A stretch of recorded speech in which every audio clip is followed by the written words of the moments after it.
Como Costinha morreu?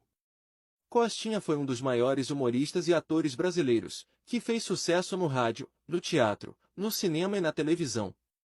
Sua marca registrada eram as piadas obscenas e as imitações de pessoas afeminadas, que arrancavam gargalhadas do público.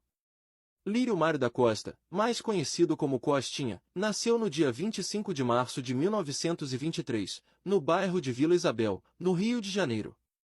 Ele era filho de uma portuguesa e de um palhaço de circo chamado Bocó.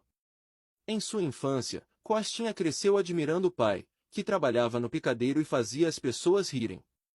Mesmo com a vida difícil do circo, o humorista pôde tirar muito proveito da situação. O contato com seu pai e com outros artistas circenses tornou sua infância um momento de grande aprendizado e diversão.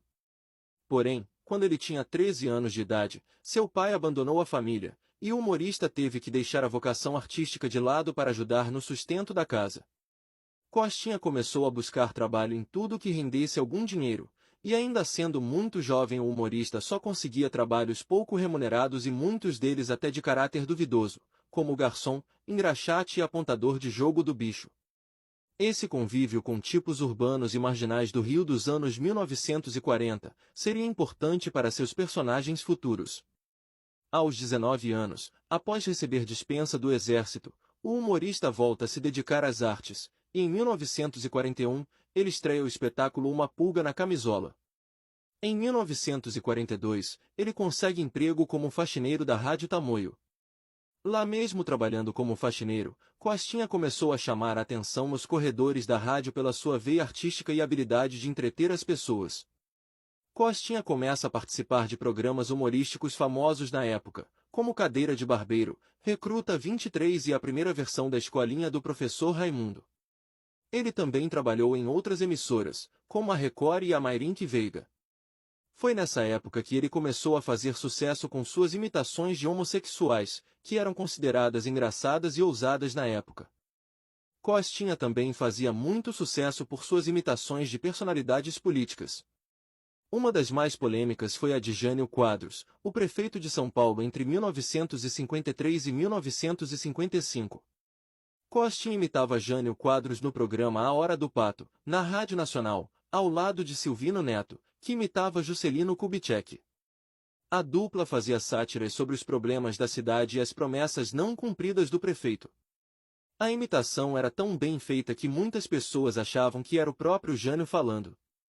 No entanto, a brincadeira não agradou ao político, que pediu à Secretaria de Segurança de São Paulo que censurasse o programa.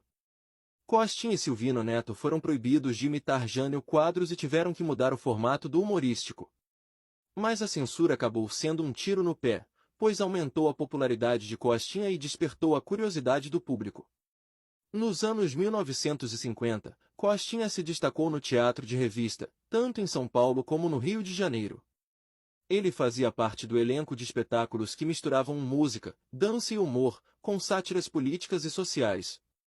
Ele atuou em peças como A Revista é Nossa, O Rei do Samba, A Noite é uma Criança e O Donzelo. Ele dividia o palco com grandes nomes da época, como Dercy Gonçalves, Oscarito, Anquito e Grande Otelo. Em 1954, ele fez sua primeira participação no cinema, no filme Anjo do Lodo, baseado no livro Lucíola de José de Alencar. Depois disso, ele participou de mais de 40 filmes, muitos deles chanchadas, como O Homem do Sputnik, Os Apavorados e O Rei da Pilantragem. Nos anos 1970 e 80, Costinha lançou uma série de discos de humor chamados O Peru da Festa e As Proibidas do Costinha. Os discos de Costinha eram marcados pelo humor escrachado, irreverente e muitas vezes politicamente incorreto. Ele fazia piadas sobre sexo, política, religião, futebol e outros temas polêmicos. Ele também imitava personalidades famosas, como Juscelino Kubitschek, Getúlio Vargas, Pelé e Carmen Miranda. Suas piadas eram acompanhadas por risadas gravadas e músicas animadas. Os discos de Costinha são uma parte importante da história do humor no Brasil. Eles mostram como o comediante soube aproveitar os recursos do disco para criar um estilo próprio e divertir várias gerações de brasileiros. Ele também fez diversas propagandas, incluindo as das loterias do Rio de Janeiro. Na televisão, ele passou por várias emissoras, como Record, Tupi, Bandeirantes e Globo. Seu personagem mais famoso foi o Seu Mazarito, na escolinha do professor Raimundo.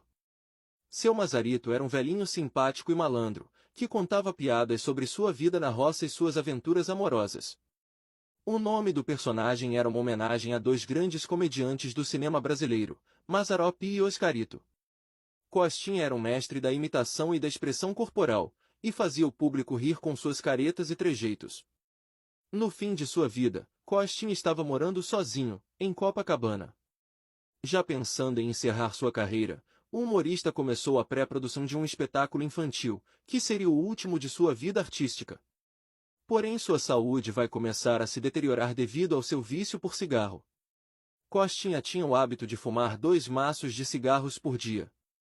Em abril de 1993, ele foi constatado com uma doença pulmonar obstrutiva crônica, devido a seu vício.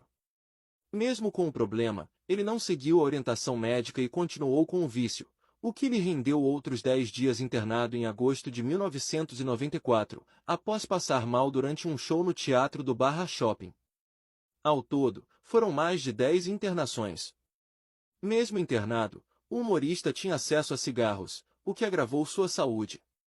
Em 4 de setembro de 1995, sentiu-se mal, com falta de ar e muita tosse. Foi internado no Hospital Pan-Americano, na Tijuca, onde passou seus últimos dias. Costinha morreu em 15 de setembro de 1995, em consequência de um enfisema pulmonar. Ele estava com 72 anos. Costinha deixou um legado de humor e alegria para o Brasil. Ele foi um dos pioneiros do rádio, do teatro, do cinema e da televisão, e influenciou gerações de comediantes. Ele foi um artista versátil, que soube se adaptar aos diferentes meios e públicos. Ele foi o mestre da piada, que fez rir com sua irreverência e sua criatividade. E foi assim que Costinha morreu. Se você gostou, deixe seu comentário e inscreva-se no canal. Até o próximo vídeo.